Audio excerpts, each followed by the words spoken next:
because that you ain't that wouldn't just want a woman to propose to you, CJ? man. Nah, girl, you better not ever embarrass me like that.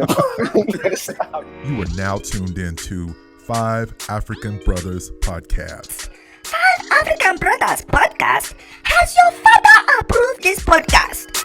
This ain't your ordinary podcast. We are five blood brothers and children of the diaspora, and on this podcast, we share our experiences, our struggles, and how we navigate the world as young men and children of the continent. Buckle up. All right, what's going on, everybody? Welcome back to another installment of Five African Brothers Podcast. Everybody, clap yourselves in. What's going on? What's up, you guys? What's up, y'all? So good to see everybody. So good to see everybody. We're talking about marriage and relationships, continuing the conversation from the last episode. Hope you guys are enjoying it. If you are watching us on the video version of this podcast, be sure to do us a solid and subscribe. We are growing this channel by leaps and bounds every single day. And our hope is that this conversation today sparks a conversation with you as the listener tomorrow. So if you're enjoying us, let us know in the comments below your thoughts and make sure to subscribe to the channel. All right, so how is everybody's week going? Everybody looks very well tanned and relaxed. I mean, what's going on? Who wants to jump it off and say how their week is going? I'll go first if y'all don't mind. My weeks are going pretty well. You know, we trying to make some moves and continue to try to progress. You know, thanking God for every day because every day is a blessing. Every day is not good, every day is not bad, but you got to try to stay positive in the mix of it all. Yeah. So, you know, we just trying to get things rolling, man. That's all. We're just trying to progress. How do you stay positive in the midst of it all? Give us some advice to somebody that needs it.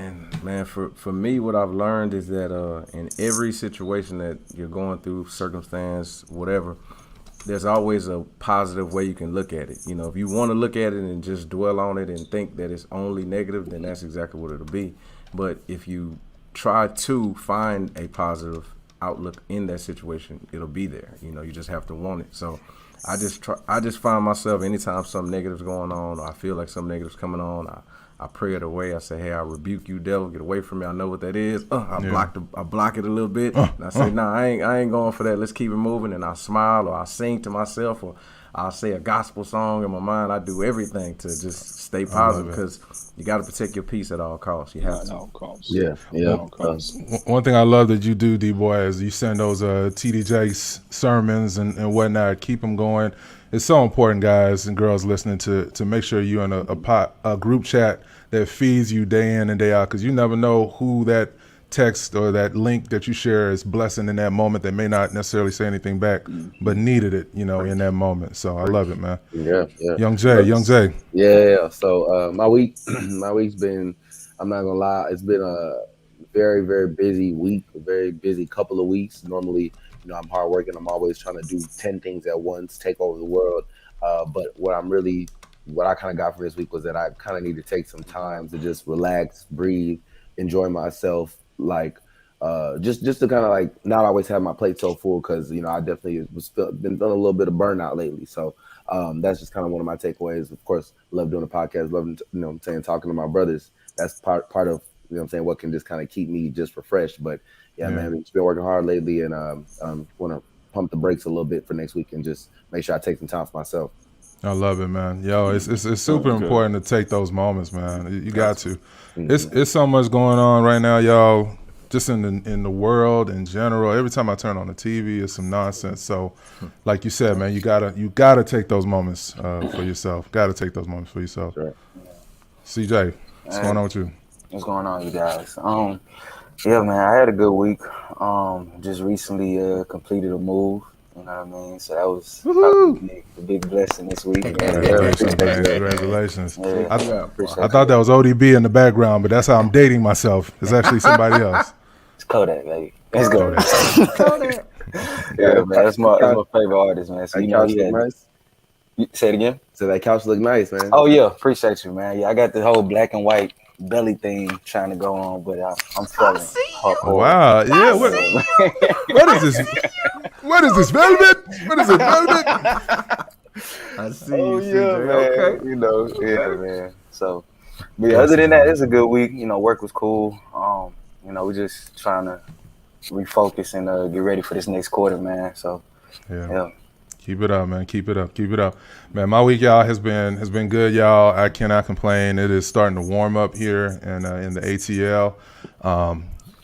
Amber's good. My wife's good. Our daughter's good. I'm good. I mean, I really can't complain about anything, man.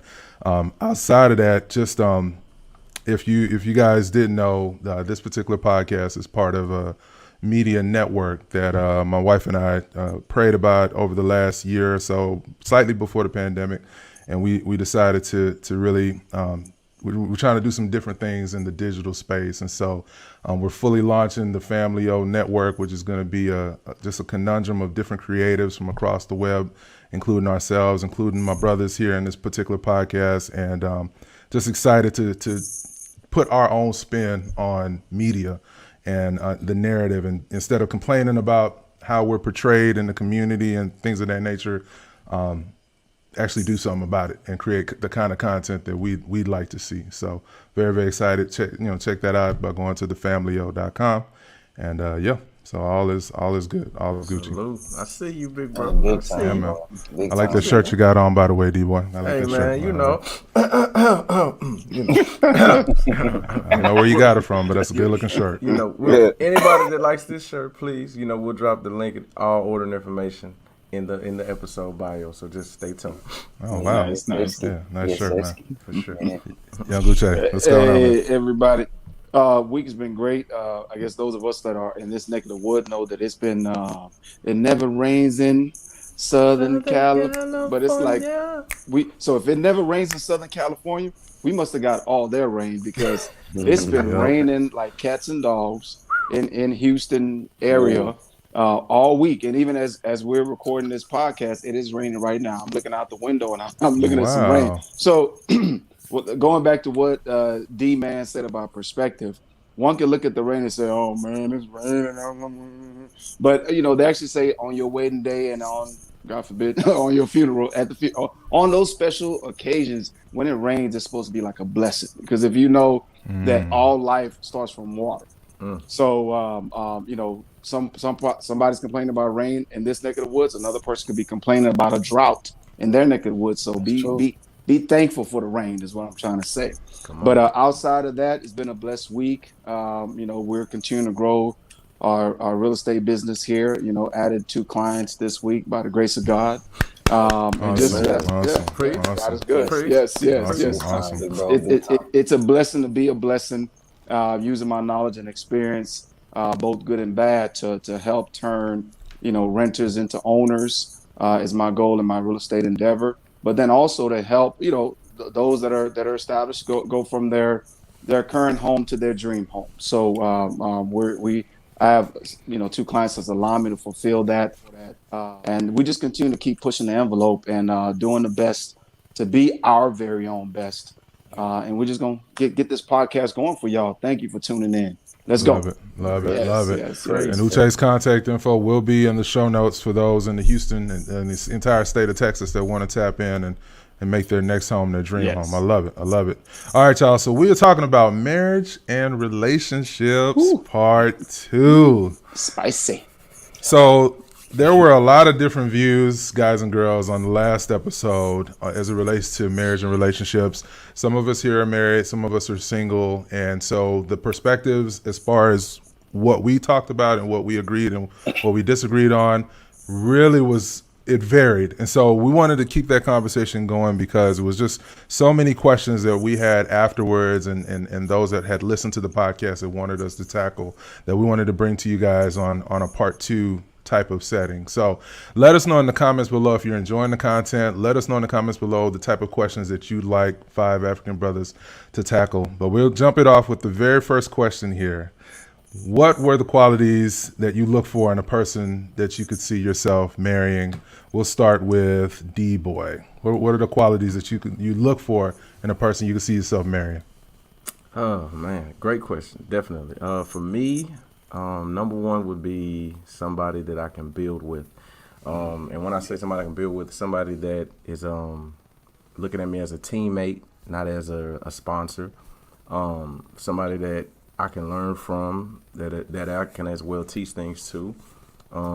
Somebody that I can work with, somebody that doesn't subscribe to the traditional prehistoric mindsets when it comes to relationships, or this is for a woman to do, or this is for a man to do, because I don't subscribe to any of that. It's 2021, we're grown, we both can do, let's be fair, and everything will work. So somebody that subscribes to that mindset, and somebody that's independent, that doesn't mind working, or being their own personal boss, somebody that is definitely has goals, and wants to progress, and is not content with mediocrity. Those are a lot of qualities that I could definitely see in somebody I'm marrying.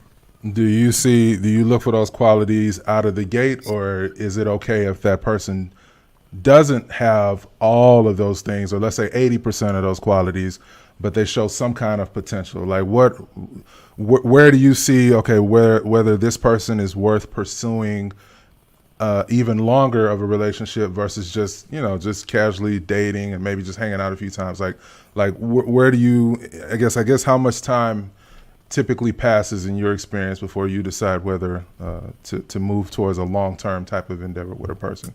Normally me, I'm pretty, I can know after probably about one conversation. That's it? It'll take one serious 10 to 15 minute conversation, and I'll know. I know the questions to ask, and I know after that I'll know right off the rip, just that fast. Well, give these potential suitors some game. What are some of the questions that you would ask? I'm just give them a cheat code. Give them a little bit of insight into your mind and what you're looking at. Let's say for example, to know if you're dealing or talking to somebody who subscribes to that mindset of a man is supposed to do this and a woman is supposed to do that. A way to know that is, for example, you can ask them this question, and ask a female this question: do you think that it's okay for women to ever pay for the date on a date? If somebody off the rip, I shouldn't pay for that because I'm a woman. Off the rip, that's a person that subscribes to that traditional BS mindset of a woman can't do this, a man can't do that, a woman should do this, a man shouldn't do that. So that for me, that's a dead giveaway right there. Dead giveaway. Okay. That's true. If they answer something like never, because you're looking for more of a. I mean, sometimes I could if I, or sometimes because my only thinking with that is I feel personally in a relationship that each partner should be both willing to take their partner out. It shouldn't be, oh, well, if we go on dates, the man got to pay. I mean, why does it have to be like that? Aren't we partners? Aren't we equal? Or aren't we a team? So what team are we playing for to where I always got to front the bill or you always got to front the bill? Nah, let's both do it. That way I'm going to show you, I'm going to do it for you sometimes, you do it for me. That way it's fair. I mean, that's just what I think it should be. Let me ask a quick question, Marvin. Ask you. So D, what if they get a situation where you're dealing with a prospective young lady and she always wants to pay? Mm-hmm. Well, she can always want to pay, but she's not always going to pay. But let's say she grabbed that check. You know how sometimes they say people get alligator hands and the person don't want to pay. They're like, let's say every time she's like, she want the bill, like give me the bill. And she's very insistent on paying. Okay. Then how do you? What's your response to that? Well, if she's quick to grab that bill, I'll go make sure I get the bill for it. Even come to the table and don't pay. Pay when they walk in. Yeah, I'm not. That's the thing. I'm not saying that anybody should pay more. I just feel like it should be fair. Like if we're a team, that's what a team is about. I got you. So it should be kind of like a give and go after a period of time. I mean, I would like to say that most women are old-fashioned in a sense, but then there are still there's that new age, but then they're old-fashioned in the sense that maybe the first few dates they kind of have that expectation of the man to pay, and then over time, you can kind of see a person that's with you just because of what you got, monetarily, or taking advantage of that, and they're not really that into you. Like maybe they're in between jobs, or maybe they're in school. I'm just curious, if you're flexible in that capacity, or if that's just kind of.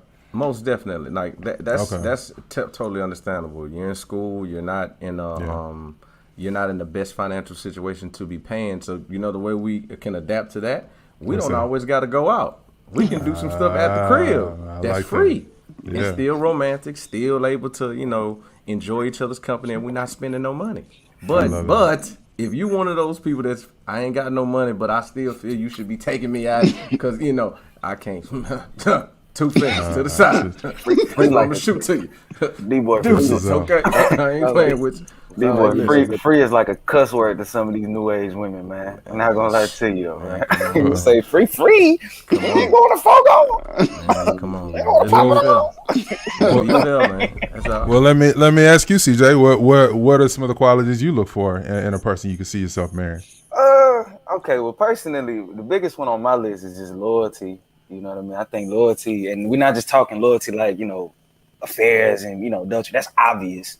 I think loyalty just in the sense of where you just have this certain respect that you have for this partner, for your partner, that you just, you wouldn't let anybody, you know what I'm saying, come against them. You know what I mean? Like, you represent them. So it's kind of like, you know that you carry yourself in a certain way because of that. And, it's just a lot of things that you inherently know not to do because, your loyalty bond to that person is so strong. So personally, to me, I think loyalty is big.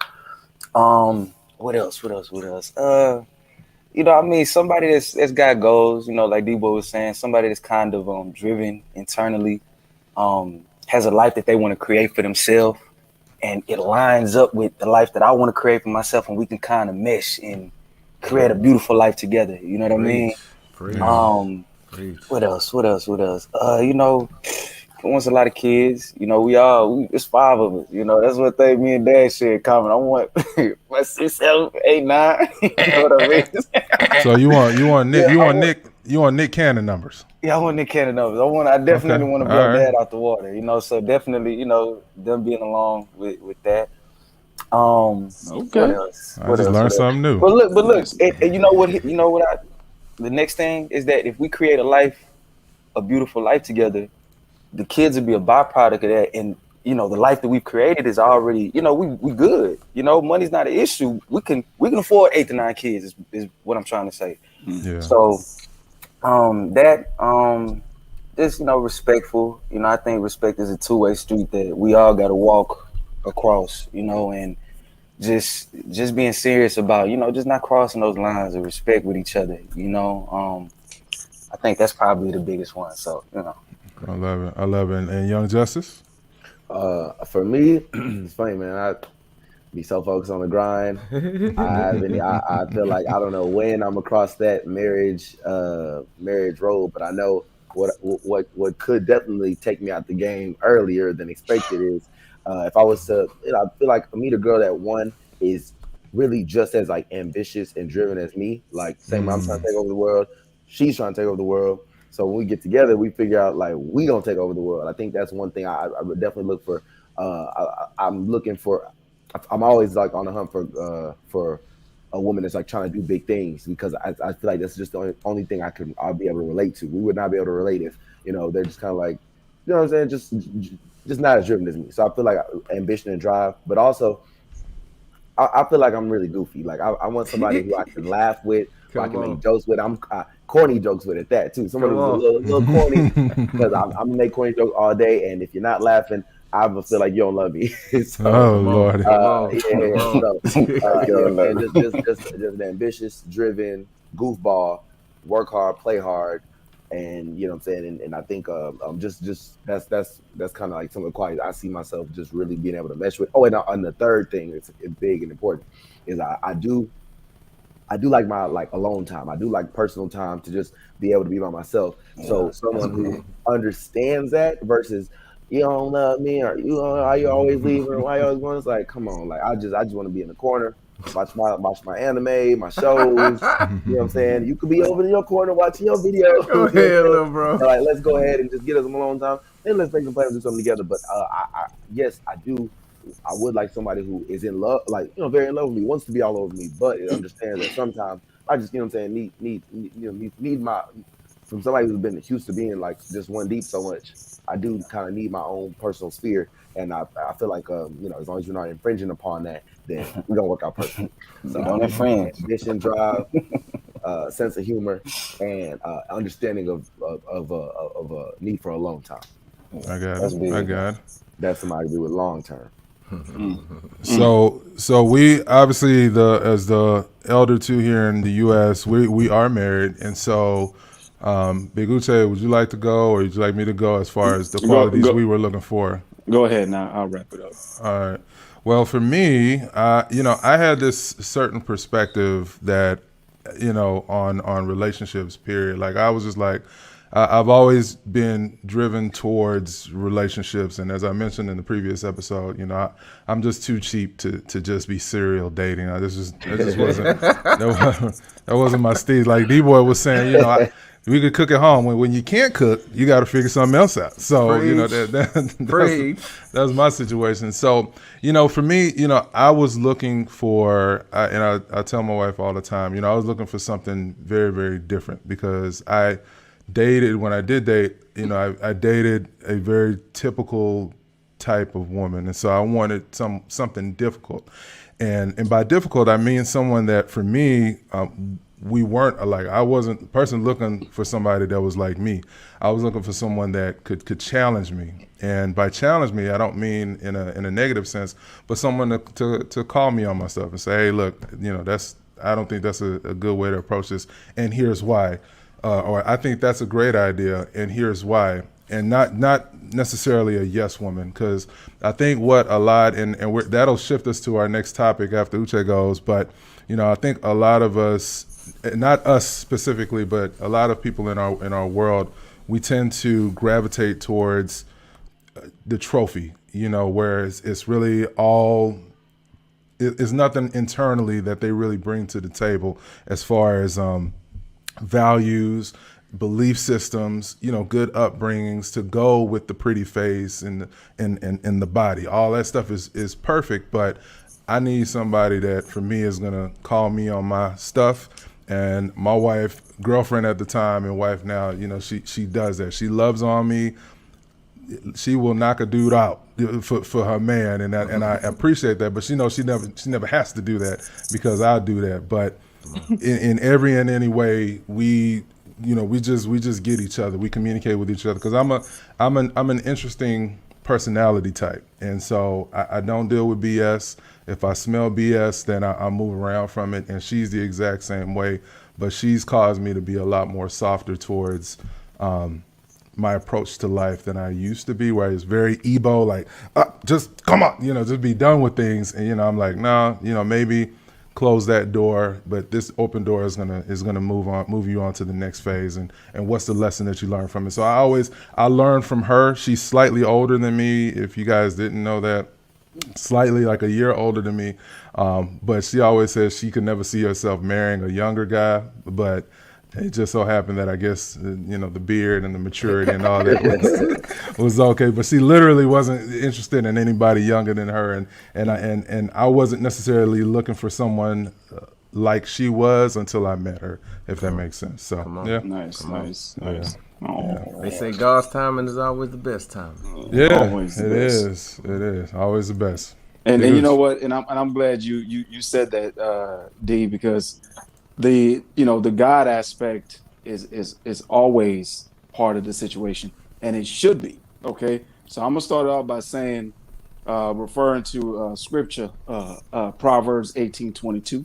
Wow. And pretty much it says, when a man finds a wife, he finds a good thing and receives favor from the Lord. Okay. Now that good thing is all depends on you. You know what I'm saying? What's good to you may not be good for somebody else. Okay. Mm-hmm. But I'll say that one of the things that are, and we'll touch on this later on, because I don't want to turn my set into a 30-minute sermon, because y'all know I can talk. But in regards to your question, Marv, I think when people get married, at times they marry for the wrong reason. Okay. And my single brothers in the chat, I'm gonna let y'all know that y'all may have to kind of temper that down just a little bit, because I think what's always important is somebody that can grow with you. Okay. Mm-hmm. If you find them perfect, then what do they benefit from being with you? True. But if you find them with potential, and you can help them go from being potentially the person that you could see yourself with to being the person that you could see yourself with, then you have helped that individual cross a bridge. Okay. So I believe that when two people join, the problem I think sometimes is that you're looking for, sometimes we say we get married to find someone that completes me. No, no, no, my friend. The only person that can complete you is God. When you're That's trying true. to find that in somebody else, you are, I'm sorry to say this, but you're a little lost, and that's okay. Preach. Because I tell people that lost is a destination. Come Okay. on. Lost doesn't mean that you're in a bad place or you don't know what you're doing with your life. It just means that right now you're trying to figure out which path to go to. And that's fine. Come Because on. if you look at a map, there's lost. Lost is the destination between where you're going and where you are. That's Speak it. lost. Speak it. And there's nothing wrong with that. So when it comes to marriage, sometimes you can be lost, but you have to find yourself with God before you find yourself with somebody else, because the unfortunate situation, sometimes we're burdened. We got issues that we got to deal with, and we get into a relationship with those same issues, expecting somebody who does not have a PhD, or even if they did, they don't want to be counseling their significant other, Come but on. we expect them to fix us. Come on. No, you gotta find God first, get in a good place with God, and then meet somebody else. That way you can be a blessing on that person and not a burden, because you got some stuff that you didn't deal with. So for me, that's kind of like where I was. I had to first find myself, find God. And like what you said, D, with the timing of it, he put somebody in my life that could help me get to the next level, and I helped them get to the next level. And in that regard, we completed each other, but we weren't looking for somebody to complete us. You understand? So Preach. and one of the first things that we did in our first couple of dates, that we went to church together. Okay, in our last video, we talked about how you should meet that person, whoever their mother figure is, because that's who imprints on them. I would also say, look, take that, if God is important to you, which I hope He is. You take that person to church with you, and we'll touch on this a little bit later. But we went to church. Our first couple of dates was the church, Lakewood. Shout out. And I heard a guy preach, and I'm gonna wrap it up. Phil Mumsey, he wrote a book called Legacy Now, and in that message, he spoke to me, and he just said, "Hey, look, when you look back on your life 30 years from now, and you look at your children, you look at the future that you've built, who would you want to have built it with?" And my girlfriend at the time was that individual and is that individual, and I have no regrets on that decision. Neither does she. So Preach.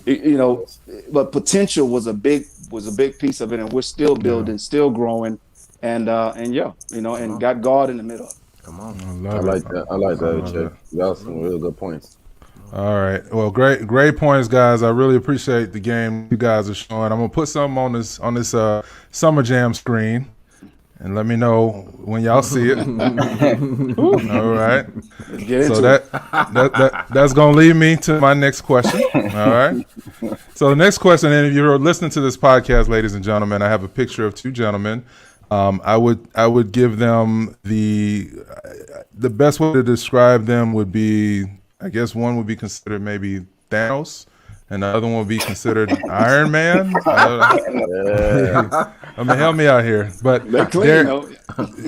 so on the Summer Jam screen, we have Derrick Jaxn and Kevin Samuels.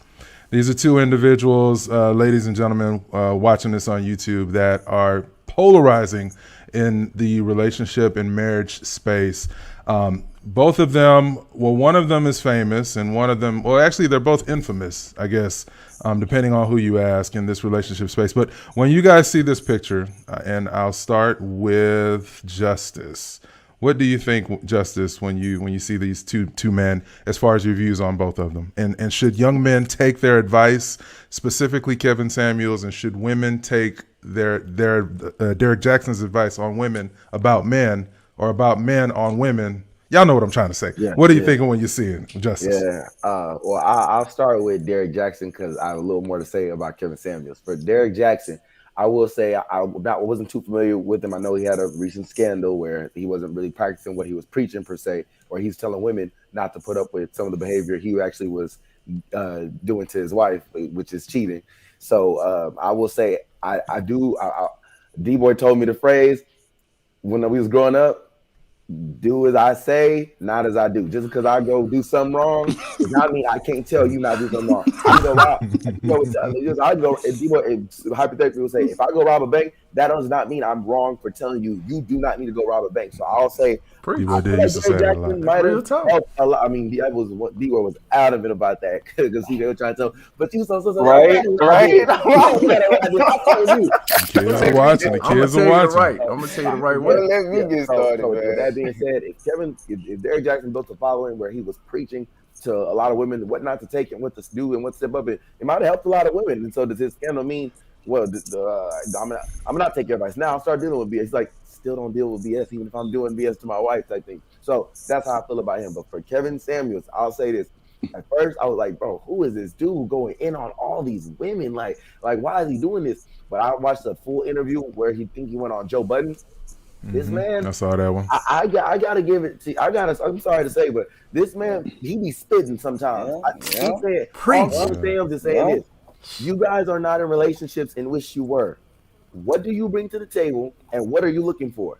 If what you bring to the table is down here on almost on the ground, and what you're looking for is up in the skies and the heavens, you're gonna be single forever. Why do you think you get that? You want a rich guy, no kids, no nothing, no work. And it's like, he says it's mean, but he says things like, you do know that those type of guys tend to deal with women who are not even in your like caliber. Like, you need a man that's built like this or this tall when you yourself are maybe overweight or like not like you're not even putting effort into yourself, but you're expecting the guy to come with everything. Come on, lady, I'm gonna tell you, it ain't gonna happen, and I'm not gonna sugarcoat it when I tell it to you. I'm like, he's not wrong. I mean, this girl is coming up here basically saying like, these girls are ripping some guys to shreds, and he's like, I could rip you to shreds too. Tell me what you. So I'll say this: Kevin Samuels, his delivery, they might not like it, but hey, I mean, the truth hurts. Come on. That's That's why it's called the truth. That's why it's called the truth. Before I'm gonna tell you, I'm letting you know there's no regard for your feelings here. Here's what I say. Come on. Come on. So serious. Well, why are you talking to me like that?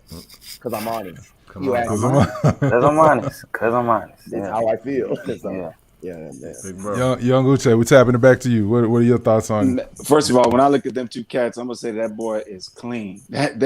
What's the name again? What's the Kevin Samuels? Kevin Samuels. I don't know where that dude shops, but I need some tips because this dude is always clean. Come on, you got videos for that. You got videos. Okay, I think Justice. I think his swag might compete with yours, man. Yeah, he's up there. He's up there. But yeah, I mean, we said it. I like how you said "do as I say" and not as I do. Somebody asked the question: Does a pastor lose his anointing when he sins? Right? I'm always going to take it to God. So does he lose anointing when he sins? And my answer to that is no, because he's human. We are created flawed for a reason. Okay, so it's going to happen. I don't care who the person is. At some point, that individual, unfortunately, is gonna have a human connection. He gonna fall. So, but the Derrick Jaxn cat, that one was a little bit. I mean, that's crazy. You know what I'm saying? Not only the whole, and I'll never talk about another man's situation. To each his own. But what was so uncomfortable to me about it was putting his wife out there. You know what I'm saying? Nobody knew who she was. You got into this mess by yourself. Or with your mistress, whichever one.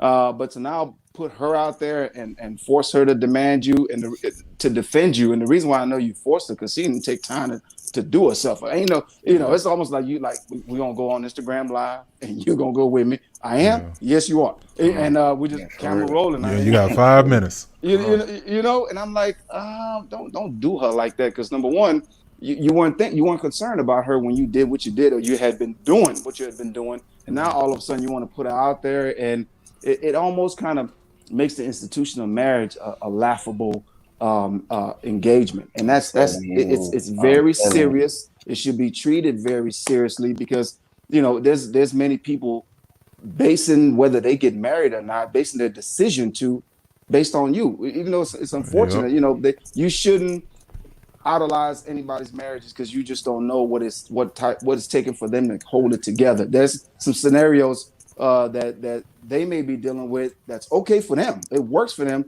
but it may not work for you. But at the end of the day, it's meant to keep it together. So I just it made me very uncomfortable after he did what he did, and then to be saying one thing and doing another, and then put his woman out there like that. First of all, your first job is to protect her, treat her as your queen, and you didn't do that. So he didn't even deserve to put her out there. But I mean, if she's staying with him and they're working it out, to each his own. To each his own.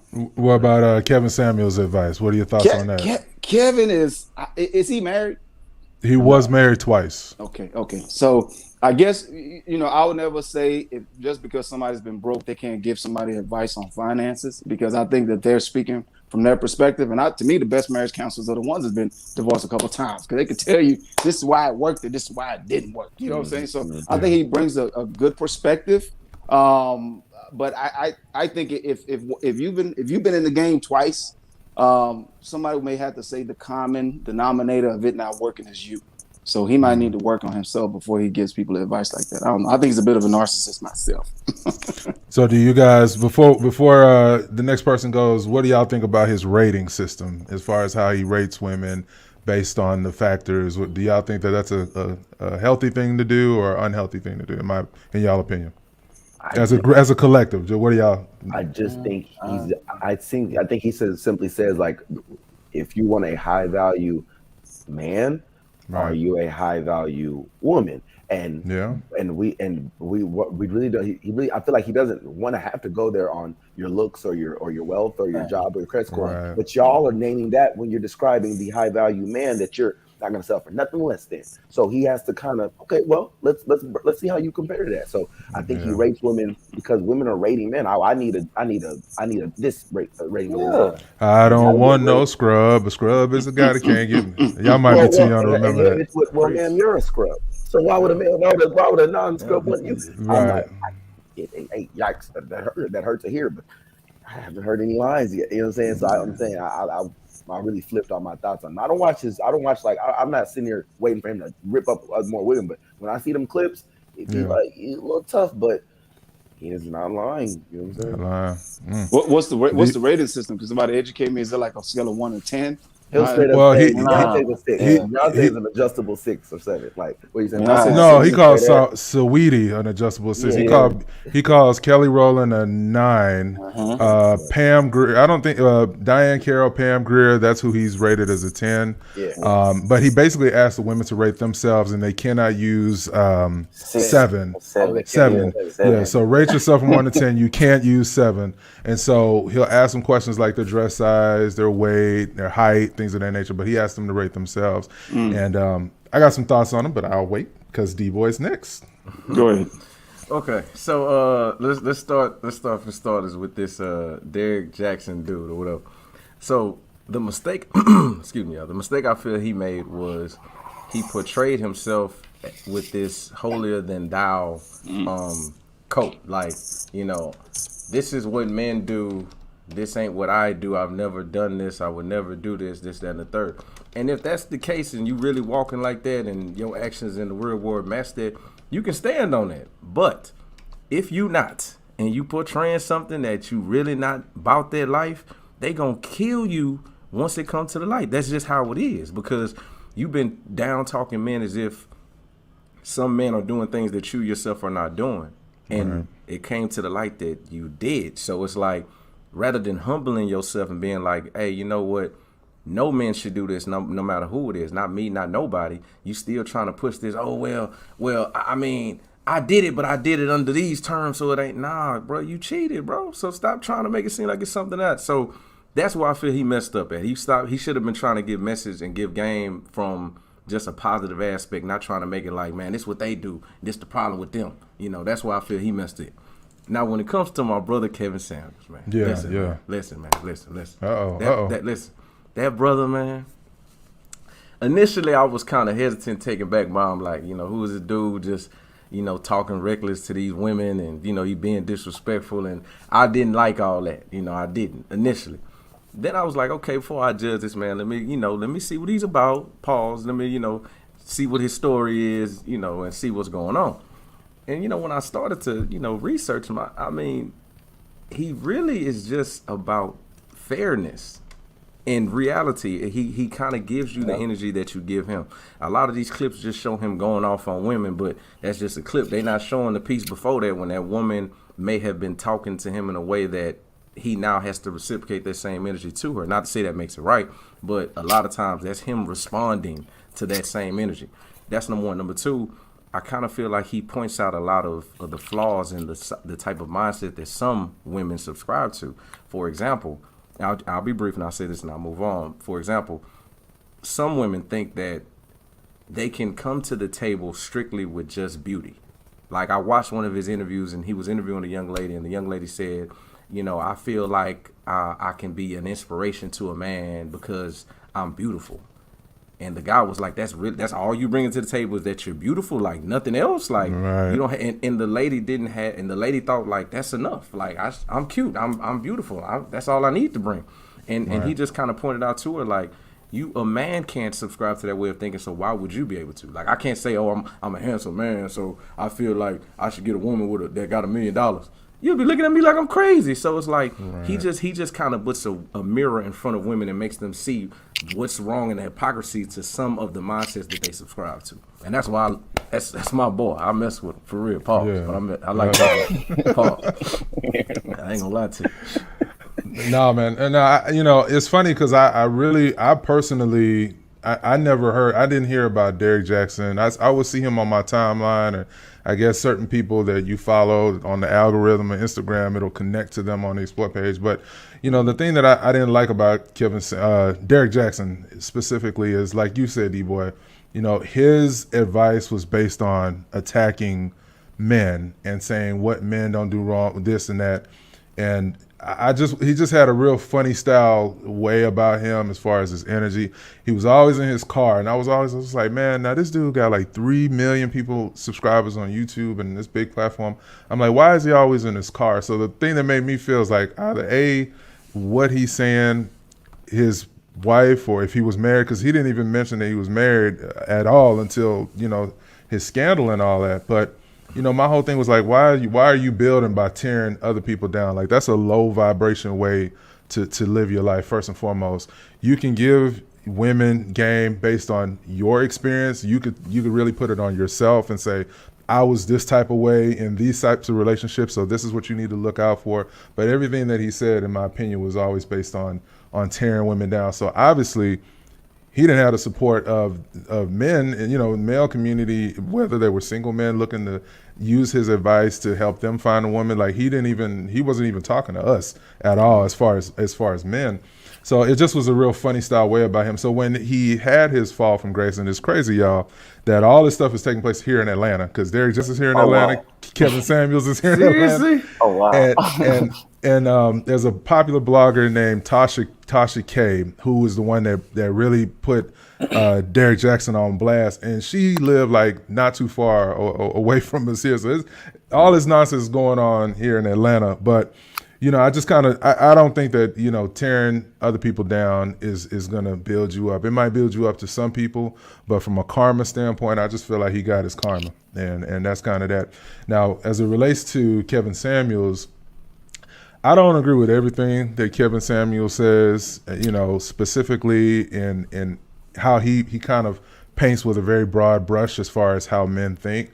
High value men. I mean, I believe all of us here consider ourselves to be of high value in various ways. And I don't necessarily agree with every single point that he makes, being married or when I was single. I didn't agree with that. So I just kind of feel like, he's speaking to one type of man. He's speaking about one type of man, which may be him projecting how he approaches life now that he's been divorced twice, as Uche mentioned. That being a possibility of shaping his perspective towards relationships, and it just seems kind of transactional. But his advice, he started his platform, y'all that don't know, he started his platform on giving advice to men. So it's kind of hard for people to kind of make it like he came out of nowhere attacking women, because he started his platform criticizing men and helping men come up higher and all this and all that. And he's from Houston, y'all. I don't know if y'all know that, but he's from Oklahoma. Well, he's from Oklahoma. He lived in Houston. He lived in Houston, yes. Okay. And And I was talking with a buddy of mine. I think based on one of his jobs that he said he had in telemarketing, I think I might have worked in the same job as he did at the same time because he looks kind of familiar. But anywho, I just kind of feel like, you know, his game that he gives on for men about becoming better men is gold and is solid. And the majority of his advice that he gives on just fairness is really, really good. But nobody should take any of these individuals as the gospel, honestly. I don't think as it relates to the question about if these individuals lose their ability to give this advice, like you were saying, D-Boy, do as I say, not as I do. But I definitely feel like once you get found to be in complete hypocrisy to the advice that you're giving, then you need to take a step back. Yeah, you gave that advice when you gave it under the premise that people thought you were, but the moment that you are living a life in direct contradiction to that, it's kind of like saying Elon Musk runs Tesla, but you see him driving a Honda. Like that makes absolutely no sense because he is Tesla. And so I don't think people lose their anointing, but if we are talking about the Bible, you know, Samson wasn't Samson after he got his hair cut by Delilah. You know what I'm saying? So you can lose that blessing that God gives you. You can get it back later, but in that moment, you need to take a step back. In my personal opinion. Yes, sir. But remember that he did gain his strength back at the end over time. I think he realized that his strength actually came from the Lord and not from his hair. You know, part of that. But we can have that conversation another time. He lost his strength when he got his hair cut, right? But he gained it back. Gained it back over time. Yes. So that's my point. My point is you can redirect your life, and God can still do amazing things in your life. But if you're preaching buy Tesla, and I see you in a Honda, you know, it's just kind of it's a little funny style. So I got you. Young CJ, what's your thoughts? Yeah, man. So, I guess I'll start with the Derrick Jaxn thing. Jaxn. I'm sorry. No, I'm just saying. I guess if me personally, Uche, I kind of disagree with you on that one with the whole anointing thing. I do understand we all are human.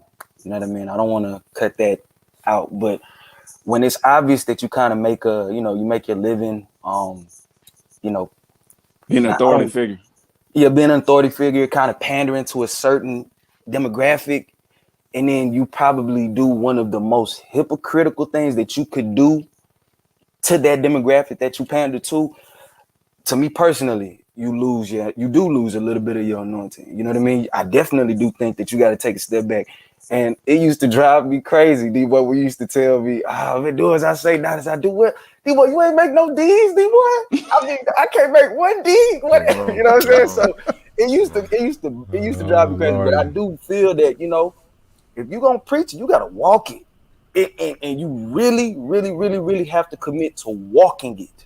You know what I mean? You got to commit. That's a great way to put it. Yeah, commit to it. You have to truly commit to walking it. And if you ask me, that is the one distinct difference that separates Derrick Jaxn and a lot of these other, you know, people that, you know, talk on relationships and Kevin Samuels.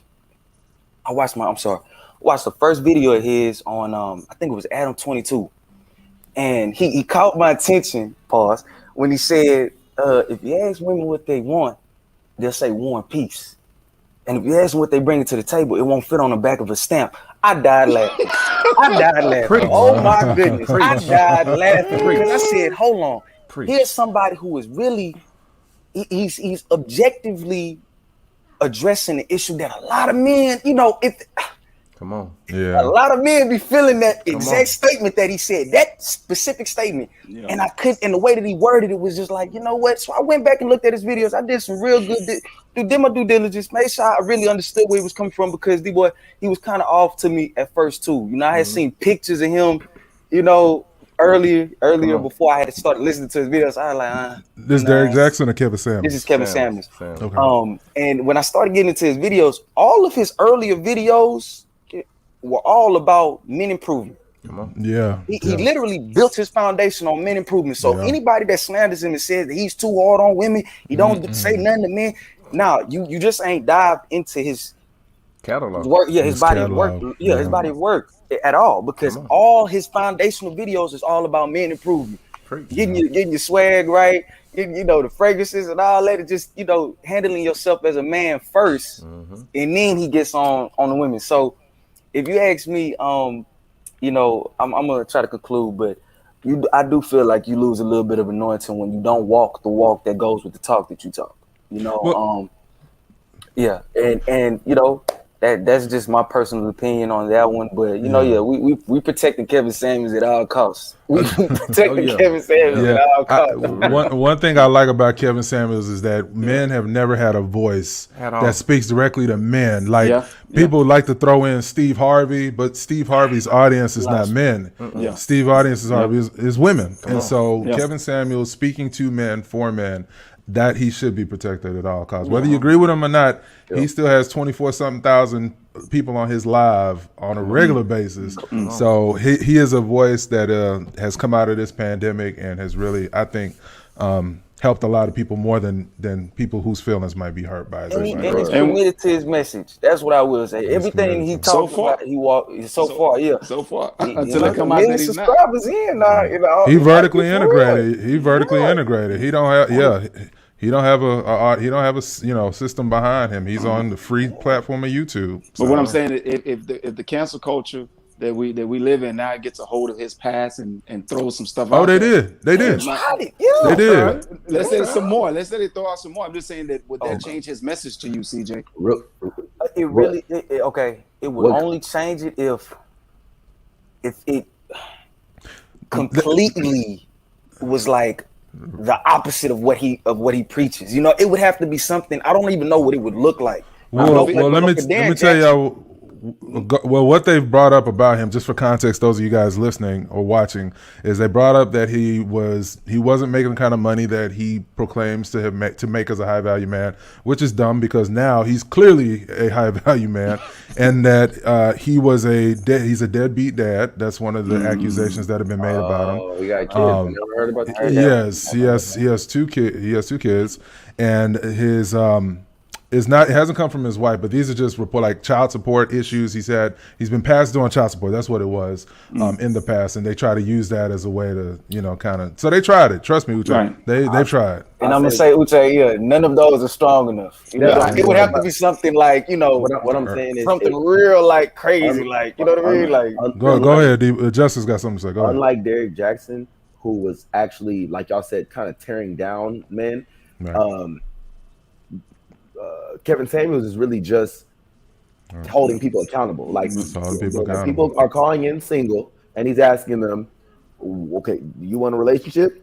And what are you doing to be the type of person who could be sought after to get into a relationship?" So I don't see that. I will say he's not cancel proof, but there's really nothing he can do that invalidates. Like he's going, if you want to be a high value man, be a high value woman, and if you want a high value woman, be a high value man. Because like I said, we've seen videos like CJ said, he's tore dudes apart too as well. I thought one video like, homie, why'd you call in? Like, so.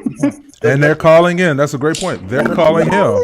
Yes. He ain't calling them. They're like, well, what you got to say about my situation? I don't think I'm the problem. Dang, I am the problem. He goes viral from having told me, like, what do you do? That woman actively participated. She could have exited out, or that man could have exited out at any time. And that's another reason why that's why he snaps on people that give him attitude. You called my show. You know what I mean? Like, it is. But anyways, like I said, I just don't really see how someone who's basically saying be what you expect from other people can get canceled. While Derrick Jaxn was basically kind of, it just seemed like men ain't ish kind of vibe from him, and women don't stand by no man that ain't ish and showing you he ain't ish. And he showed us that he was not ish to his woman. He was the man that he was telling people to avoid. Yeah, you are the man you're telling people to avoid, and that's the problem. Like you talking down. But Kevin is not really, you know what I'm saying? Kevin is just, it's just different. He's being real. It's just being real. Yeah, so like basically, if Kevin's a deadbeat dad, and even if Kevin doesn't have $1 million, he can still tell a woman who is not in a particular position to probably get $1 million man that you're not in that position. The same for a dude. You the type of hot 10 out of 10 America's top model you want. you aren't in that. You don't really possess what is going to attract that type of woman. Whether I take care of my kids or not, or pay my child support, homie, I still told you. I said what I said, right? and It it don't, ain't changing. it don't change the fact. So Those Lord, are you facts. can't proof it's different. So Well, that pushes us to our next point, y'all. Like in a relationship, are men and women can they truly be equal? And Kevin Samuels made a point. And this ain't gonna be the Kevin Samuels show, by the way, y'all. But he did make a point that I really agreed with, where he talked about how there was Bear Grylls, the TV show where the people are on the island and they have to cook food for themselves and all this and all that. And he talked about how they put the men over on one part of the island and they put the women over on one part of the island. The men were able to assign each other duties, and one person was the engineer of the, creating the fires. One person was the person that built the structures for them to sleep in. When the other person was the person to go get the food, and so on and so forth. So he basically compared that to the women that were on the island. And this is a video on YouTube. You can look it up, Bear Grylls Women Island. And the women apparently spent the first few days debating on a very minuscule aspect of their time there. They ended up running out of water a lot sooner than expected because they wanted to save the eagles, or it was something silly. But basically, they were in a really bad situation just a few days into their time on the island, where the men were able to essentially create a little ecosystem and get things done. So do you all think that it's truly possible for men and women to be equal, 100, or is there always going to be one being more important than the other in certain areas? Who want to jump on it? If y'all don't mind, D-Boy? Go ahead,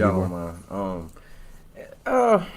I would like to believe that it was possible, but I just really feel like it depends on the person. It depends on that man and that woman, because it's so many people that subscribe to that mentality of thinking like it's just certain things that they can't do because they're a man, or certain things they can't do because they're a woman. Like, for example, some of my brothers, they think that they shouldn't have to cook and clean. That's a woman's job. Nah, bro. Anybody can cook and clean the house. You can cook and clean. That's not a woman's job or a man's job.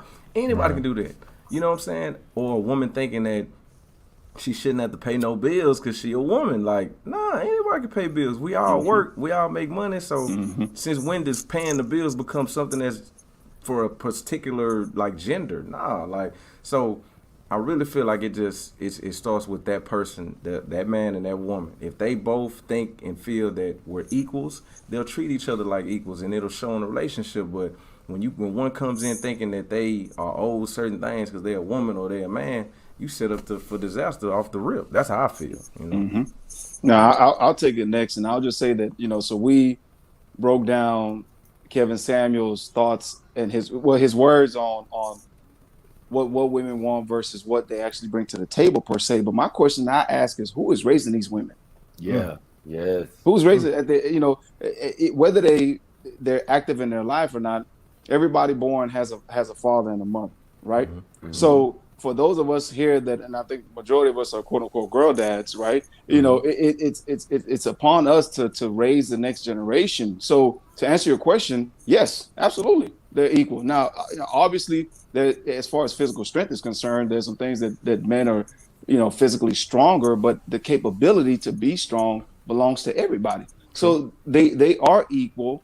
It's like my girls. I teach them that yes, the gentleman should hold the door for a woman, but there's nothing wrong with a woman holding the door, getting her own door. You know what I'm saying? Like I hold the door for them when we go into a restaurant, but I'm like, look, if y'all next to the door, you don't have to wait for me. You can go ahead and open the door and y'all go right in. I'm right behind y'all. So I want to instill on them that they should not be, they should not be in a position where they need a man for anything other than to love them and help them, build a family together. You understand? So I think, as far as we said, the old school mentality of when you guys were talking about dating and expectations, who should pay the bill and who shouldn't pay the bill, I think we're doing the next generation of women a disservice by making them think that a man should pay the bills. You know what I'm saying? Like you said, D-Boy, it's all about fairness. You want somebody who's equal, but you also want to teach the person that you have to equally bring something to the table. Don't come to the table expecting, demanding, or thinking that you deserve something. No. Man or woman, you deserve what you work for. You deserve what you grind for. You deserve what you say that I'm going to take that because, I'm going to take it, flip it and all that good stuff. Not just because I showed up, I'm beautiful, I'm handsome, and I deserve. Nah, there's handsome and beautiful people born every day. Some of them are rich, some of them are broke. It's all about what you bring to the table as an individual. They're equal. I think if you disagree, go ahead, D. Go ahead, CJ. Uche, I know where you stand. I'm gonna be real, man. It's not that I don't think. I just hate the word equal. You know what I mean? Because if we look outside and we look with our eyes, we can obviously see men and women aren't equal. You know what I mean? It's kind of like, unrealistic, maybe. It's not necessarily unrealistic, but I just feel like if we being real, men and women aren't equal. You know what I'm saying? There are things men can do that women can't do. There are things women can do that men can't do. But we are both important. You know what I'm saying? It's like we are both equally important to this stuff, but I just really think, we just got to get off the whole, the equal thing. Like, I don't know, man. It's just, we equal. You know what I mean? I don't want to ramble a little bit too much, but we're equal, but it's just, we just got to come to this table with stuff that makes sense. Like, of course not, you can't come with your looks and think, that you get the world. You know what I mean? And I can't come with my bag thinking that I get the world. It got to be some kind of connection. Just want fairness. Yeah, it gotta be fair, but we ain't gotta be equal. Let's be fair at least, though. I think it's just about sharing the rock. That's all I was gonna say. Go ahead, Justice. Yeah, I like one point that both Uche and CJ said, particularly that I want to just kind of expand on. Uche basically mentioned like who's raising these men and these women. For anybody that thinks that men and women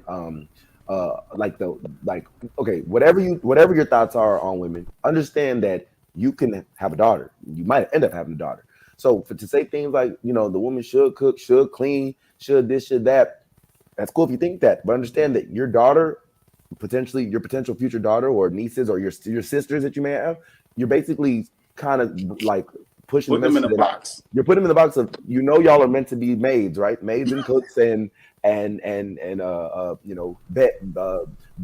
maidens, whatever it is. You know what I'm saying? It's like I know that, like Uche said, y'all most of y'all are girl dads. D-Boy is the only one that has one nephew now. So just if you have those thoughts on women, then that's just what your future daughter may subscribe to that. And like Uche said, might grow up to say, no real point of trying to start a business or anything like that. That's man stuff. I'll just kind of try to find a guy to take care of me because I just need to find somebody to be this cook, maid, etc. to versus raising somebody to think like you can do stuff on your own and you might not be physically stronger than the man, but I'll take you to the gun range. We're gonna teach you how to shoot a gun. Like I'm gonna show you how to use a taser because you know what? Somebody pull up on you at the grocery store, you get in your car, you will probably lose a physical fight, but they don't know that you was already trained with your taser, with your whatever. So I just feel like we gotta push the message that like CJ said, it's hard to say equal because at the end of the day, a girl who is beautiful can go out and have a great time and not have spent a dime. I see it happen all the time. Wow, a dude, even however handsome we could be, that ain't happening. You know what I'm saying? Like, we have to spend money to go out. So it's definitely perks to both genders. Just like there's pitfalls to both genders. But in general, people are like, man, girl supposed to do this, that, and that.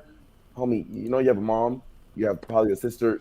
But I have some daughters. So when you say that, think of them playing that same role that you're teaching, because you're not setting them up for much of a great potential in life. You know what I'm saying? So I just think that's weird. But like they said, they really aren't equal in a sense of like, we understand the world is the world. It's literally they're literally different. It's two different genders. Like it's two different species, female and male. So it's not equal. But like let's just some of the narratives. You got to be careful what you're pushing because it could be yo X, Y, and Z.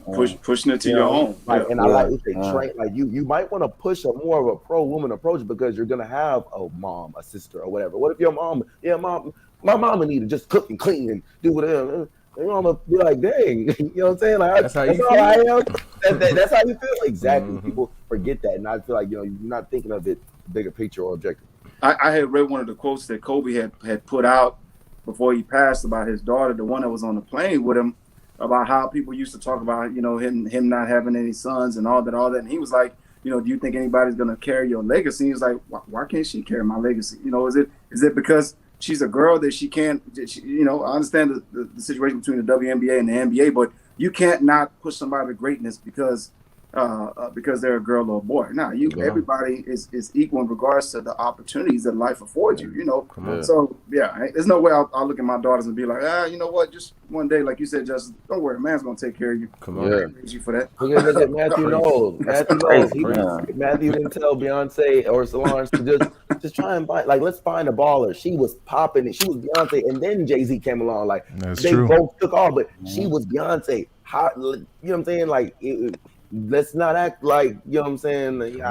Just Matthew Knowles is a great example. He made sure his daughters understand, y'all are beautiful, but and what else? And then what? And then what? And then what else you gonna do? We gonna make you gonna make some. He had 2 daughters, no son. He has no son, right? Beyonce don't got no brother.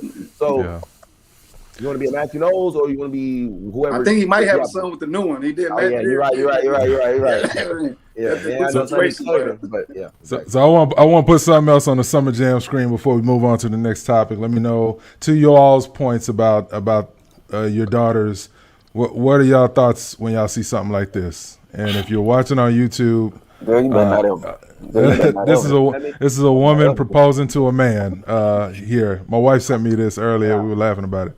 I'm gonna go first. No. Hold on, just this is what I mean when I say we not equal. That's no. If you ask me, no, adamantly, no. Like, why, CJ? Why? No, because that ain't. You wouldn't want a woman to propose to you, CJ? Man, nah, girl, you better not ever embarrass me like that. Stop, no. Let me. But they're trying to switch the roles. No. CJ, let me ask you this: What if y'all been dating for like 5 years? Yeah. And she knows you love her, and maybe you're waiting for some things to pop off, financially or whatever you want to be in that position you say you want to be before you ask her to be your wife. What if she's like, look, I'm not going anywhere. You're obviously not going anywhere. Let me propose. Uche, bro, the biggest way to disrespect me might be to pull out a ring and ask for my hand in there. That really might, that might be one of those things, man. But she loves you, though. So you would feel, what's up, Marvin? You would feel emasculated is what it sounds like. I don't want to put that word on it either, right? Okay, but I guess you could say that, Marvin. If I'm gonna lean on one word, probably because that's my job. I got that. Let me go get the ring. And Why you take 5 years though? You know what I'm saying? It might be a reason. You ain't getting no younger. You ain't getting no younger. That's true, man. Look, I'm gonna say the proposal. I like at a lighter theme. Why I'm not upset about that is because I'm like, like we said, women, y'all can shoot your shot too. Y'all can speak up too. I'm in a point where yes, I'm not really focused on dating right now. I'm trying to chase a bag, build some stuff, right? But if a girl like wants to let me know, like, hey, I'm kind of feeling you. Did you want to go out? I'm actually free that day. Sure, let's go out. You can shot. There are some girls who are sick. There are some girls. No, you're right. Don't propose. That's what I'm saying. Proposal. And I feel like the lighter theme of that is, can women be the one to kind of shoot their shot or initiate something? And I feel like I didn't see that. I want to know, like, oh, okay, you didn't see that. You saw proposal. You ain't want to see that. Look, it's a difference to shoot your shot, and it's a difference to propose to me. It's a difference. You've been kicking it with your shot for 4 or 5 years. You've been kicking it with your shot for 5 years. Why is it that you have to wake up, yawn, and say, want to get married? Maybe she might wake up and yawn and say, do you want to get married? You better have a conversation before she proposes. I will ask you. I get it. I say, I get it. Like, I do want the gesture of being the one to propose, but at the end of the day, like, the time is ticking, and she might have thought, like, maybe like kickstart this. Like, you want to get married? Like, it's like, dang, marriage. I just don't think marriage is one of those things. Like, it's different to say shoot your shot and kickstart the relationship, and then propose to me and kickstart our life together. Like, those are two different. So I feel you when you say, we got to let women do the thing too, man.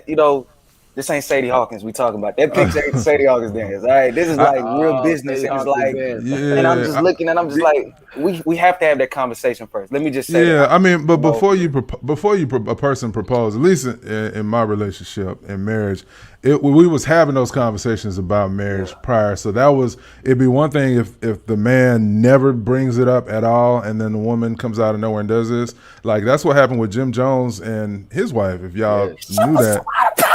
I remember that. Yeah, and that just looked a little different for me. But her logic was he wasn't bringing it up, so this was kind of her way to, like one of y'all said, jumpstart. I don't know, man. If a woman in a dating situation, if my wife at the time came up to me, I would personally feel a little bit, I just would feel a little weird about that. I'm like, well, you shooting your shot. On one hand, it might be seen as assertive, girl power, all that cool, but I'm still old fashioned. I want to chase. I want to pursue, and that's what I did. So if you completely cut my legs from under me by doing that, by engaging with me, it just I could see the wrong man using that to his advantage, in my personal opinion. Like somebody exploiting that in a negative way. If there's a woman that's just constantly going after men, because men we like to chase. We like to go kill our food. You know what I'm saying? So it's just a little different. Go ahead. I think D holding his lip real tight, so I really want to No. Man, go ahead. So my only question, real quick, was are Jim Jones and his wife, are they married now? Still not married. They're still not married. Okay. Still not married? Okay. Cool. All right. So I just need to ask that. We as men, we do like to kill our food. Don't stop me from killing my food.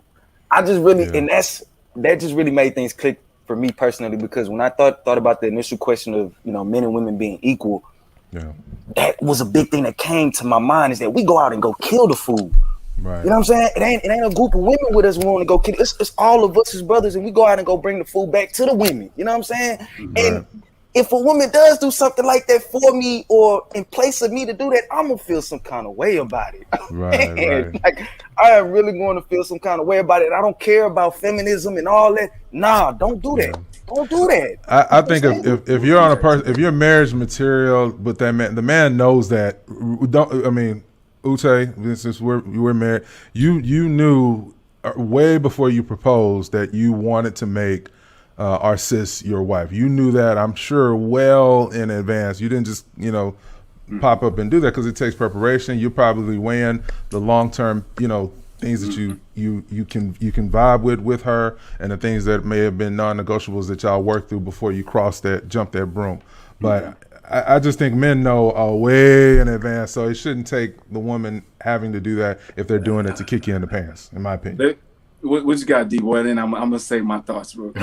Yeah. No. Me personally, honestly, for me, that would be like, I'm not gonna lie, a bit of an eyesore. Like, I'm not gonna lie, like I'll be looking like, it's gonna be a part of me like, for real, but then I'll be like, the D-boy, you're supposed to do like this. Oh my God. That's supposed to be you now. I just really more. Don't get me, look, for those that do it, I'm not gonna knock them, because like, let's just say in that picture, that female, they may have been together for a while. The dude might have been, beating his feet and playing games, and she might have felt like, man, you know what? If I don't do this, it ain't gonna never happen. Right. So I can't fault her for that, Yeah. Me personally, though, don't drop down on no knee for me unless you help me tie my shoe. Okay, I ain't gonna lie to you, man. That just we're gonna get down there and whisper in there. Man, listen. Off that slope right Come now. on. Somebody gonna come behind you and say, "What are you gonna say? What you gonna say?" Yes. It just looks weird. Like, I don't know. Okay, like, so all right. So let me jump in, because but mainly what you and CJ and you two, Marvin, are saying is that the optics of it is something that we're not used to. It's not quote unquote traditional, right? Because we were raised that a man should propose to the woman, and so on and so forth. But I think it's the mentality, right? Like I said, we're good at that. You 2 out of 3, and you know what I'm saying. So my thing. Can I ask you something real quick, Uche? I'm sorry. Go ahead. Will you tell your daughters that it's okay? I'm about to get to that. Okay, all right, cool. My bad. You go ahead. I ain't gonna cut you off. I'm sorry. So here's my thing. So the mindset, right? We were talking about the mindset. The mindset is alpha. It's not even really man or woman. It's alpha. You know what I'm saying? And you know, we know that anybody who got an alpha mentality, they're like, look, I'm gonna do this, I'm gonna do that. I don't think that's male. Look, that has nothing to do with gender. They're just some individuals out there, males and females, that are just they're just gonna go kill it and bring back the food. It's in the age that we live in the 21st century, it is no longer a man goes to kill the food and bring it home. You know what I'm saying? I understand how we were raised. We're all men. We were five was, you know, raised by a dad who was also had that alpha mentality as well. But what I'm talking about, how we're raising our women, how we're raising our daughters. We can't raise them to be docile. We can't raise them to say, you've been in a relationship with this man for 3+ years. Y'all love each other. He's a good dude. He looks like he has a good head on his shoulder. You obviously have a good head on your shoulders because I raised you. And you wait for him to give you a ring. I know as a future father-in-law, I'm gonna have the conversation with him, and I'm gonna ask him, "Hey, man, what are you waiting for?" You understand? My daughter's not getting any older, so. But I would not. But if she told me to say, if she was like, "Hey, look, Dad, we've talked about it. I'm gonna go buy a ring, and I'm gonna ask him to to be my husband." You understand? I personally would not have a problem with that. I would not. Are you at least gonna alert her to the possible problem with doing that? No, though, right? what I'm probably gonna do, I'm gonna try to alert him to say, hey, look, man, look, because at the end of the day, it's a yes or it's a no. In life, it's a yes or no. It's the gray areas that cause us to invest too much time in something that ain't going away. It's a yes or no. So if I'm just saying that he should have been done. If it gets to the point where the woman is like, I'm gonna ask him for the ring, because if it's a no, she needs to move on. You know what I'm saying? We can't be in a relationship where everybody wasting each other's time, and before you know it, you know, there are 35, 40-year-old women right now who are competing for husbands with 25, 20-year-old individuals. Some of them would have said, if this man had told me after 5 years that he didn't want to get married to me, I would have moved on. You know, and so on and so forth. So I said, get to the answer. It's the ends that justify the means, and I have no problem with my daughter asking a dude to marry him if I'm gonna get a blessing at the end of the day. So, and I want to point something out too. You know, we saw obviously Jim Jones, girl Chrissy proposed to him. Another love hip hop couple, Jocelyn, proposed to Stevie J after a couple seasons.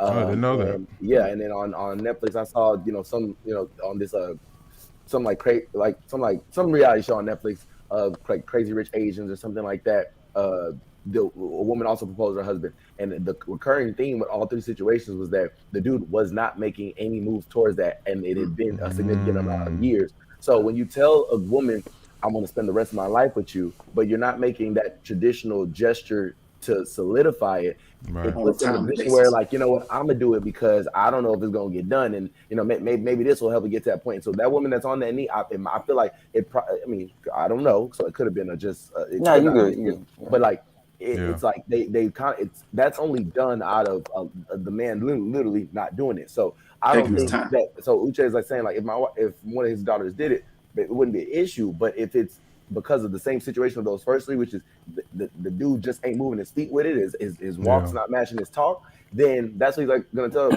hey, do you want to propose to my daughter or not? Like, she's getting ready to propose to you because you're not doing it. What's going on with that? So you can't feel like, are you gonna do? Dang, she took the thing from me. Like Chrissy and Ginger, like, it's been 12 years. Like, what we doing? Yeah, like, now that's too long. That's a little different. And I ain't know 12 years. And they're still not married. So it's like she wasn't wrong for trying it, because she's like, I'm just at least gonna try to like push the envelope forward. But you know what I'm saying, Jim just might not be in looking for marriage. Yeah, I would say this in those situations. I'm never gonna propose to you, so just don't waste your time proposing to me. Like, tell her that. But she's thinking, is it any day now? Because he's saying he's gonna do it, but he really ain't doing it. I'm gonna do it. Tell her I don't want to get married. You think she's gonna go about a ring if you tell her that? If you really told her that? I just want to get married. But I really think women just need to read them between the lines in them situations. I think what a woman should do, instead of staying with the dude for 12 years, give any dude that you actually have a chance that you think you should be married to, give it a timetable. And if by that timetable that you personally have for yourself, if it don't happen by that time, you know, you have a conversation or two, and then y'all go y'all respective ways, you know. And see, I'm gonna call you on that one, because you said you wanted loyalty in your characteristics. So what if she had been loyal, waiting on you? Then I understand how you say you like it or whatever. She's been loyal, but she's been loyal for 12 years. What say you, CJ? Man, good girl, you've been loyal for 12 years. I'm gonna marry you by year, 8. 6. Yeah. No, I'm just joking. I'm joking. I'm joking. But nah, seriously, if she doing everything that she's supposed to for me, trust me, marriage. I'm not scared of marriage like that. To where no, I'm gonna do what I need to do for sure and get on that knee and do what I need to do. But I just think women just gotta be realistic, before you do that particular thing, because that looks so like beggy for me. I know we like, gotta move on the topics more, but they could end up like, they don't want to end up like Diddy's situation. Diddy got like 3 different families. You know what I'm saying? Like all of his wives could have been. Well, I said wives. All of his mothers could have been wives. They all had good heads on their shoulder, but for some reason, I guess he was just non-committal. So any one of them should have probably asked him, gave him a ring. Well, I know Cassie's moved on. She got married and got 2 kids now, so it might have been him. But that moves us to our final topic, guys and girls that's listening. And I hope you guys are enjoying it. We're having some good conversations on relationships. But this is a really perfect segue to our last topic. But before we move to it, please be sure to subscribe if you're watching on YouTube and leave us a review on iTunes. We greatly appreciate it. But guys, last question: prenup agreements. What are y'all thoughts on it? Should a person consider getting one, and under what circumstances? I will start with Justice because he looks like he got something to say. Yeah. Once again, like I said, I'm trying to build a whole table. I don't know who I'm going to end up with, spend the rest of my life with. So when I do get to that point, I do feel that I personally will probably want to protect myself. Hey, I met you. We're in love. Let's make this official. The way that the laws of the land we live in work means that if somehow this isn't forever, you get half of my everything.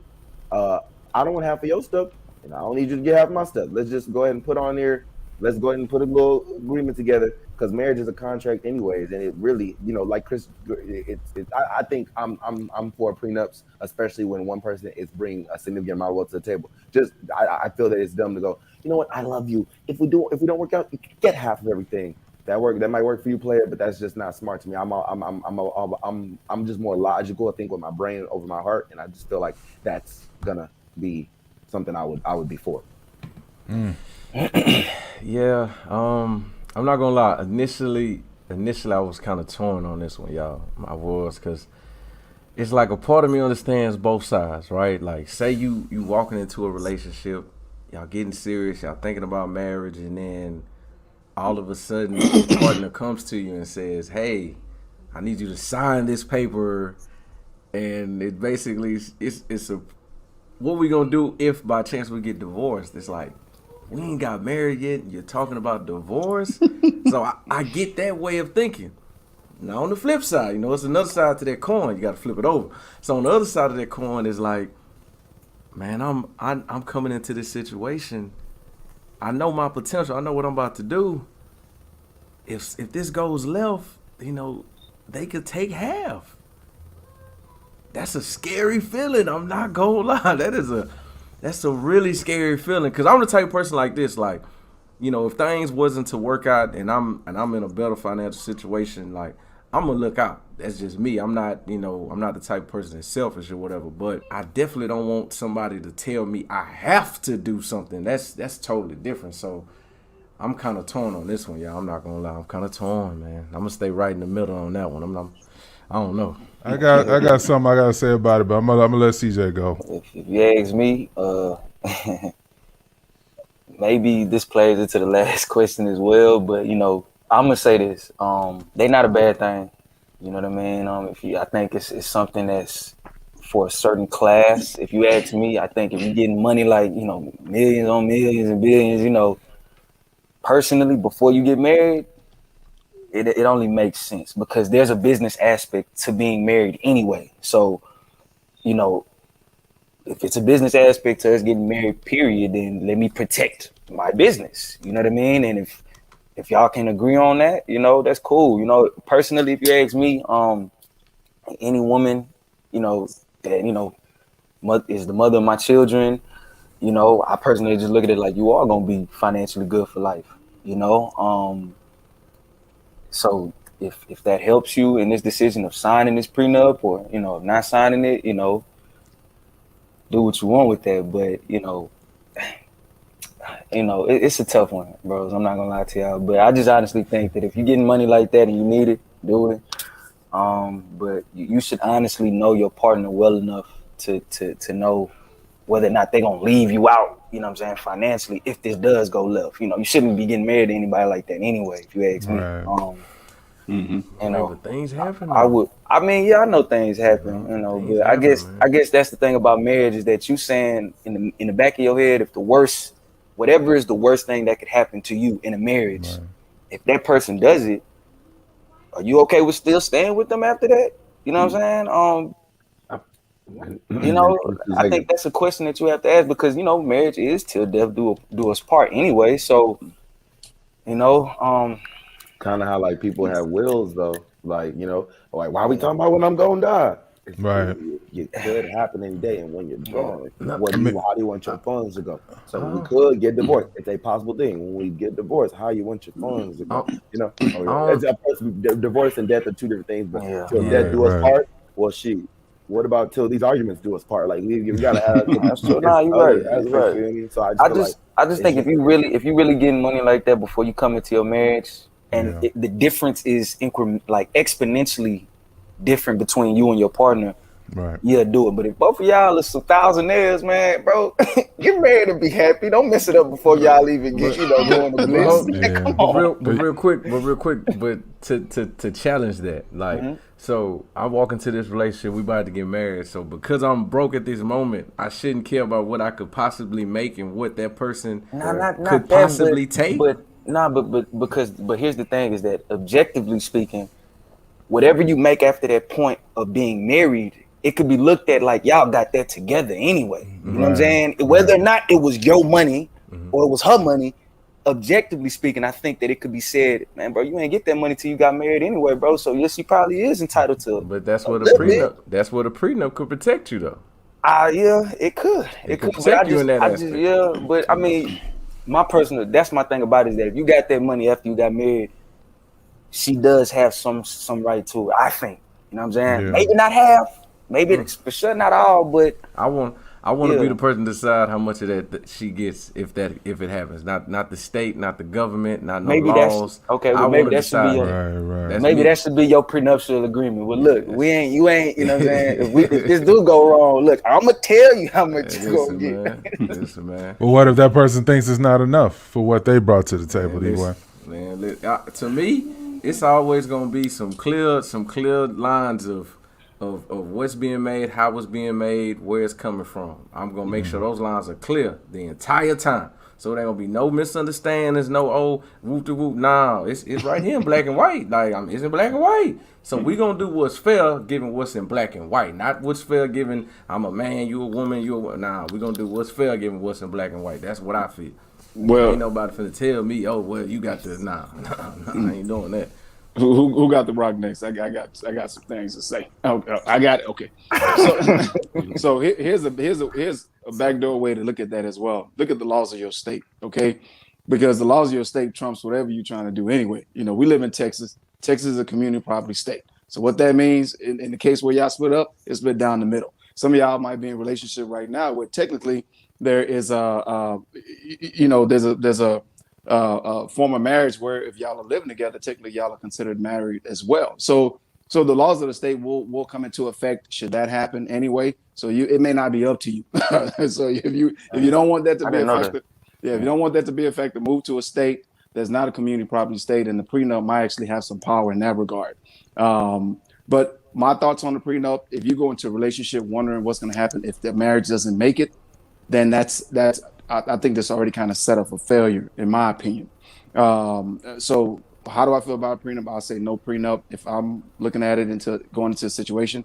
Obviously, if I'm a billionaire and I'm marrying someone who's a thousandaire, and let's say she was no disrespect to anybody, but let's say she was a secretary in the office, or whatever. We weren't financially equals per se. I may want to go into that situation with a prenup because her life is going to change significantly. should it not work out, especially if it's my second or third marriage. You know, if you've been in a situation, I think you may know kind of what to expect in those regards. Like you said, you come into the table with something substantially significant, and this person may become an overnight millionaire or billionaire. Yes, you may want to go into that with a prenup, but then keep in mind that money doesn't mean it's going to be a successful relationship. Look at Bill Gates' situation, right? Will Smith and Jada. Yeah, but I mean, you're talking about Bill Gates. We're talking about a billionaire. Jeff Bezos as well. But Bill Gates' own situation, because it's more recent. I mean, literally, his wife was an engineer at Microsoft. He was the CEO, founder of Microsoft, and he married her 27 years later. 2 or 3 kids a year later, a whole foundation together. You know. And I don't think he had a prenup, but it looked like they already had made their agreement a year ago, per se. But yeah, I mean, she was with him in building what he built, so I think she is entitled to half.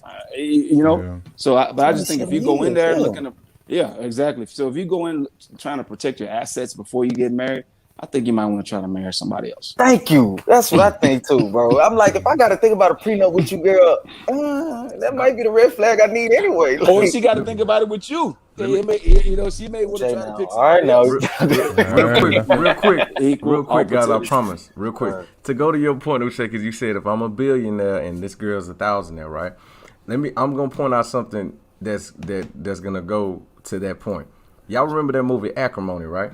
With it was by Tyler Perry. It had Taraji P. Henson in it. Yes. And at some point in that movie, y'all remember, her and the dude, they've been together for years, right?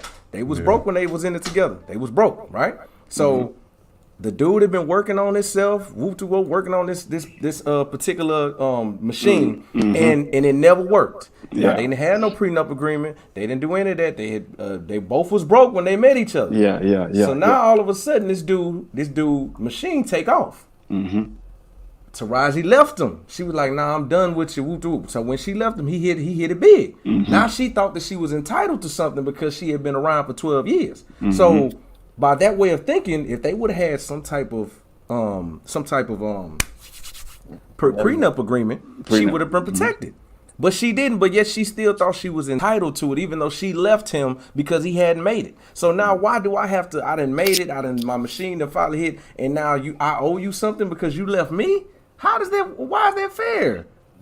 Why is that fair? But I wasn't worried about that because when I met you, I was broke, so I wasn't worried about a prenup agreement. Nah, man, because I'm just broke today don't mean I'm going to be broke in 10 years. That's how I look at it. But even in that situation, though, D-Boy, he did come back and bless again, got the house back, dropped the check on it. But my thing is he should not have had to. If he made the choice to. If I wanted to do it out of my kindness and my heart, that's cool. But should nobody have to force me and tell me to do that? You left me on your own. You didn't want to ride this thing out. You left me. You saying that he should have the he should have the right to choose to do it or not to do it. Push up. No, good points, y'all. Now, I mean, the way I feel about it, man, I'm like, it's really a little bit of all y'all's thoughts, man. Is if I'm building with you, then it's not a question of this and that, and then the whole community property is a factor as well. But that's not even some. If you got a plan for your divorce, that's already a red flag. So that's the gift and the curse of being quote unquote high value or like an athlete or whatever, because you do have to look at it like, okay, I need to protect myself. Like those hyper rich individuals that their income directly correlates what they personally do. I get it all day. If this person wasn't with you, back in college and all that, and this is somebody that you meet, you need to protect yourself. If this person sacrificed their lives to raise all the kids that y'all have while you go and play, overseas or whatever the case is, I feel like, yes, they are entitled because they're doing an important job as well that allows you the flexibility to do what it is that you're doing and earning, more and more income. But if you're already hyper wealthy and it's somebody that, just got out of high school or got out of college, I mean, no, you gotta protect yourself. You do have to protect yourself all day. So I think it's a real nuanced question, and it's a really nuanced answer that it depends. So that's my thoughts on that. But man, we have had a great conversation, y'all. Clap yourselves on up out of here, y'all. Jeez Louise. Hour and 34 minutes. I think this is our longest podcast to date, and it was great the entire time. So let us know in the comments, y'all, what y'all thought about today's show, what you agree with. What are your thoughts on prenuptial agreements? What are your thoughts on if relationships are truly equal between men and women? What are your thoughts on Kevin Samuels and Derrick Jaxn? Are these guys Thanos and Iron Man, or are they someone that is just a perspective that might apply to some but may not apply to most? But let us know in the comments. Let's get this conversation going. And until the next podcast, I am Marvin. To my right is Justice. To his right is CJ. And to below is Uche and D-Boy. And we are, say it all together, 5 African brothers. Yes, All right, y'all. Y'all have a blessing.